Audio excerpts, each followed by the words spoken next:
Muito boa tarde, irmãos e irmãs em Cristo Jesus, na maravilhosa graça e paz do Senhor Jesus. É uma satisfação, uma gratidão, mais uma vez estar com o pastor Juca nessa maravilhosa programação da rádio Fonte da Alegria e poder ainda assim compartilhar uma reflexão da palavra do Senhor. Então abra seu coração. Convide seus amigos, convide seus vizinhos, chame seus parentes para serem ouvintes da rádio, para que o Evangelho de Cristo, a palavra do Senhor, possa ir alcançando os diversos corações. Porque a palavra do Senhor é como essa semente que cai no coração e tem toda uma chance, uma probabilidade dessa semente ganhar vida, de crescer. Então, que a palavra do Senhor alcance o seu coração, te abençoando, e alcance também o coração de muitas pessoas. Meu nome é Fábio, pastor Fábio Mene, né? Também atuo como psicanalista e vou compartilhar com vocês a palavra do Senhor. Está sintetizada no Evangelho de Lucas, capítulo 15, versículo de 11 a 24, uma parábola de Cristo, bastante conhecida, e eu gostaria que você ouvisse com toda atenção. Continuou: certo homem tinha dois filhos.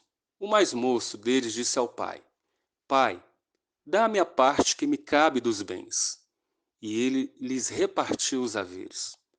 Passados não muitos dias, o filho mais moço, ajuntando tudo que era seu, partiu para uma terra distante e lá dissipou todos os seus bens, vivendo dissolutamente. Depois de ter consumido tudo, sobreveio àquele país uma grande fome, e ele começou a passar necessidade. Então ele foi e se agregou a um dos cidadãos daquela terra, e este o mandou para os seus campos a guardar porcos. Ali desejava ele fartar-se das alfarrobas que os porcos comiam, mas ninguém lhe dava nada. Então, caindo em si, disse: Quantos trabalhadores de meu pai têm pão com fartura, e eu aqui morro de fome? Levantar-me-ei e irei ter com o meu pai, e lhe direi: Pai, pequei contra o céu e diante de ti. Já não sou digno de ser chamado teu filho. Trata-me como um dos teus trabalhadores. E levantando-se, foi para seu pai. Vinha ele ainda longe, quando seu pai o avistou, e compadecido dele, correndo, o abraçou e beijou. E o filho lhe disse: Pai, pequei contra o céu e diante de ti. Já não sou digno de ser chamado teu filho. O pai, porém, disse aos seus servos: Trazei depressa a melhor roupa, vestiu, ponde-lhe um anel no dedo e sandálias nos pés. Trazei também e matai um novilho cevado. Comamos e regozijemo-nos, porque este meu filho estava morto e reviveu, estava perdido e foi achado. E começaram a regozijar-se. Amém. É uma parábola maravilhosa de Jesus. Você já conhece a história, já conhece a parábola, e eu quero tirar algumas aplicações para o nosso cotidiano. Aqui a parábola, de uma maneira bem resumida, nos fala sobre uma história familiar. É uma família aqui, um homem, um pai, dois filhos. E o mais moço, o mais jovem, e sabemos que os mais jovens eles estão ainda num processo, conquanto todos nós, né? Mas o mais jovem, os filhos mais jovens, eles ainda estão naquele processo de desenvolvimento, de amadurecimento. Porém, no mundo de hoje, a sensação que tem é que os jovens, eles pensam que sabem tudo, né? Eles não querem serem disciplinados, ensinados, é a dificuldade diante de muitos pais, de muitos responsáveis em relação aos seus filhos. Pois bem, esse filho mais moço chega ao pai e diz: Pai, já perdi muito tempo, tenho muita coisa para fazer e eu acho que eu estou perdendo tempo na vida, tenho muita coisa para curtir, muita coisa para realizar e dê-me a parte da herança que me cabe. Isto é, dá-me a herança que me cabe caso o senhor morresse hoje. Isto é, ele nem espera de fato a morte do pai. De alguma maneira, ele já mata o pai no coração dele, porque ele não quer saber se o pai está vivo, se o pai está morto. O importante naquele momento para esse jovem é o dinheiro, é a grana. Ele precisaria daquela herança para que, segundo ele, essa herança pudesse dar a ele sentido para a vida dele. Ele tinha que muita coisa para fazer. É como se ele dissesse para o pai: pai, a minha vida aqui ela está muito monótona. Enquanto eu permanecer aqui nessa casa, nunca vou me sentir realizado. Eu preciso encontrar um propósito para a minha vida. E creio que a causa dessa minha frustração, pai, é o Senhor com seus regulamentos, é o Senhor com as suas regrinhas, é o Senhor com as suas proibições. Eu preciso me encontrar, eu preciso dar sentido para a minha vida. Então eu tenho que sair, eu tenho que curtir, eu tenho que satisfazer-me. O pai pode ter pensado naquele momento: olha, peraí, a força, se eu colocar esse garoto, a força dentro de casa, ele nunca vai poder ser de fato meu filho.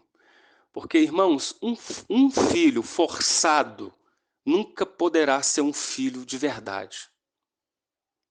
Então ele prefere, já né, o pai pensando, já que ele prefere esses bens materiais à minha pessoa, então eu vou deixar ele ir.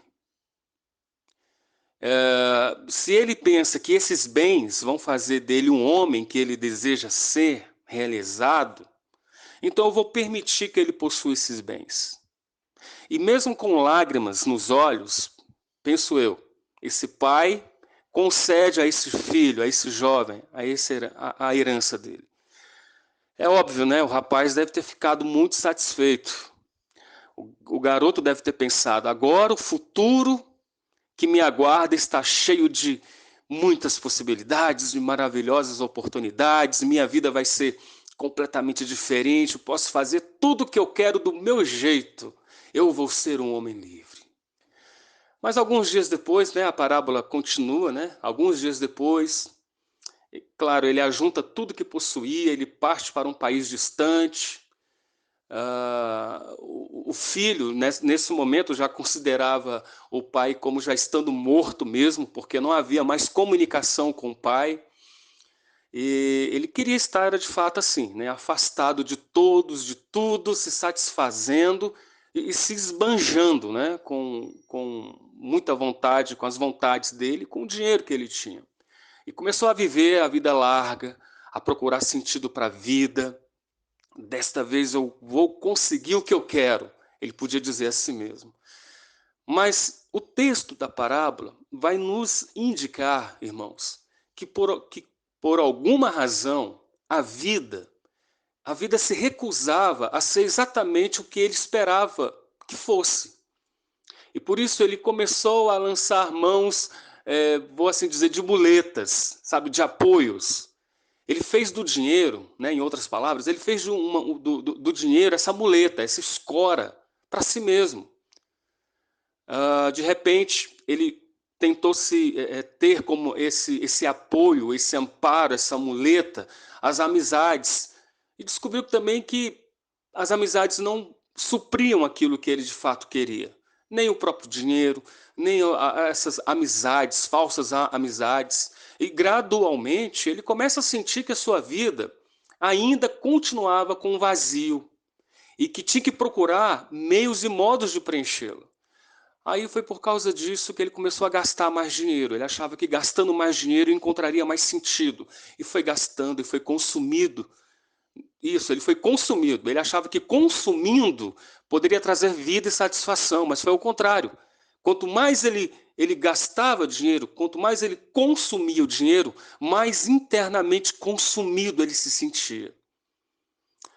Não tinha a intenção de ser mal. Tudo o que ele queria era uma vida cheia de significado real e de alegria. E a gente procura sempre isso, significado, sentido de viver. E ele estava dando tudo que tinha para conseguir esse objetivo, mas a vida se recusava a ser recíproca, a dar a ele o que ele esperava. A vida não era assim. Então ele dispôs de tudo que era seu, o amor, as emoções, as amizades. Então tudo aquilo que fazia dele um homem, ele gastou. Ele fez, provavelmente ele deve ter feito um levantamento de sua conta corrente, ele liquidou todo o saldo do seu banco, né? Ou assim dizer, daquilo que ele tinha, esse recurso, e ele investiu e esgotou no sexo, esgotou nos desejos, esgotou nas bebidas, esgotou em todos os apetites. E depois de tudo gasto, qual foi a conclusão dele? Eu me sinto ainda vazio e sem sentido. E o pior é porque o texto que diz que houve uma fome na terra. E justamente naquele momento em que ele achava que poderia dar sentido para a vida dele, a procura, vem o quê? Uma crise econômica, veio fome. Daqui a pouco ele estava sem absolutamente recurso algum. Ele descobre que tinha uma carência cada vez maior, tinha vazios. E os desejos foram embora. Aí ele pode ter pensado, como é que eu pude esgotar minha vida dessa maneira? Como é que eu investi tanta energia para uma coisa que não me trouxe felicidade? E a verdade, irmãos, é que quanto mais o filho se afastava do pai, tanto mais esse garoto ele estava se afastando era de si mesmo, do verdadeiro sentido da vida dele.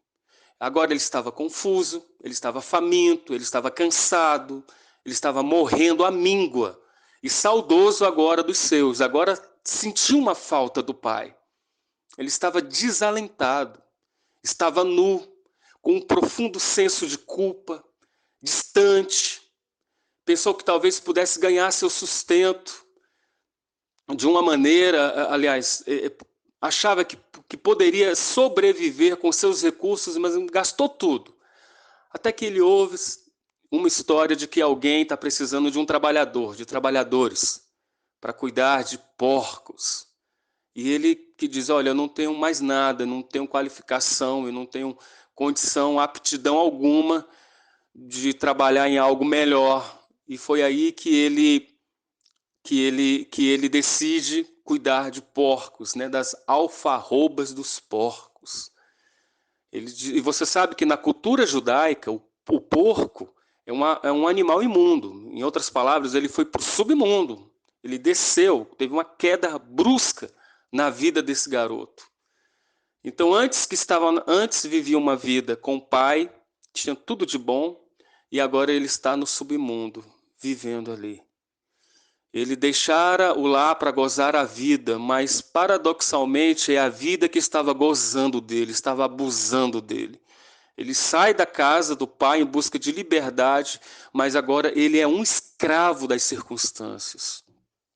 Os porcos estavam ali, sabe, se banqueteando, comendo, todo feliz, as alfarrobas, e ele ali, sujo, com fome, castigado, ponto a se desfalecer. E por que a gente às vezes detesta a vida, gente, irmãos? É porque a gente fica distante do Pai, distante do cuidado, da presença, do amor, da proteção do nosso Pai Celestial. Aí tudo vai se tornar fardo pesado mesmo. Enfim, aí a palavra de Deus aqui nos diz que é nesse momento desses acontecimentos que Jesus diz, caindo em si. O rapaz cai em si. Eu gosto dessa expressão de Jesus aqui na parábola, porque há momentos em que a gente precisa cair em si. Ei, cara, acorda! Abre os olhos! Sabe, aquele tapa nas costas seco para ver se o cara acorda? Foi mais ou menos isso. Ele cai em si. Não foi uma questão apenas de recuperar o bom senso. Houve um fator que levou ele a cair em si. Foi a recordação do amor do Pai. Foi o amor, foi a recordação do amor do Pai que introduziu nesse garoto a esperança. E foi esse amor que o impeliu, que o fez movimentar-se a dar espaço na direção ao encontro, ao reencontro com o Pai. Nossa, eu vou me levantar, né? O texto diz isso, levantar-me-ei e irei ter com meu pai. E lhe direi, pai, fiz besteira, quebrei a cara, eu pequei. Isso foi tudo, né? Ele tensionava explicar ao pai que sabia que não merecia ser mais recebido como filho, né? Apenas como um trabalhador, como um dos servos dele. Né? E deve ter sido difícil esse regresso, esse retorno. Todo regresso, todo retorno é um processo doloroso, difícil, porém necessário. Né? Com que cara eu vou chegar lá? Talvez esse garoto pensou. Com que modo, com que jeito, como é que eu vou encarar o meu pai de novo? Aí, de repente, o próprio diabo, Satanás, estava ali na mente dele. Olha, não vá, ele não vai te perdoar. Você pecou demais, você fez muita besteira, não há perdão para você. Você não presta mesmo, fique aqui e morra. Porque a voz do diabo é enganosa e não devemos dar ouvido a elas. Mas a palavra do Senhor, finalizando, diz: vinha ele ainda longe, seu pai o avistou, compadecido dele. Olha o coração paterno de Deus, do pai. Compadecimento. O pai vai em direção, vai correndo, o abraça e o beija, coloca o filho nos braços. E é esse jovem perdido, peregrino, agora encontrou o cuidado, o amor nos braços do pai. E quando o filho começa a dizer: pai, pequei contra o céu diante de ti, já não sou digno de ser chamado teu filho. O pai acalma o filho: não, filho, calma, não precisa. Daqui a pouco os servos dele chegam e ele diz: olha, troca a roupa do meu filho, veste ele com roupas limpas, roupas puras, roupas novas. E sabe o anel que eu guardei ali? Coloca esse anel no dedo dele. E vamos fazer uma festa, vamos matar o melhor novilho, o cevado, vamos comer, vamos beber, porque este meu filho, ele estava morto e ele reviveu. Ele estava perdido e foi achado. E você sabe que o pai dessa história é Deus. Ele está nessa expectativa, nessa esperança de te reencontrar novamente. Finalizando, meus irmãos, não há melhor ambiente de estarmos do que se não for no ambiente sob o cuidado do nosso Pai paterno, do nosso Pai celestial. Há muitas histórias aqui que a gente poderia falar, muitas aplicações para a nossa vida dentro de casa, do nosso cotidiano, e também, como vimos, para a nossa vida espiritual.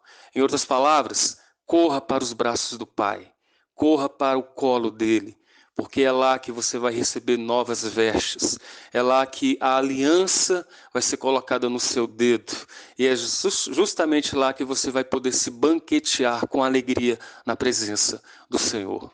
Receba meu carinho, receba meu abraço, fique com Deus e até a próxima, em nome de Jesus.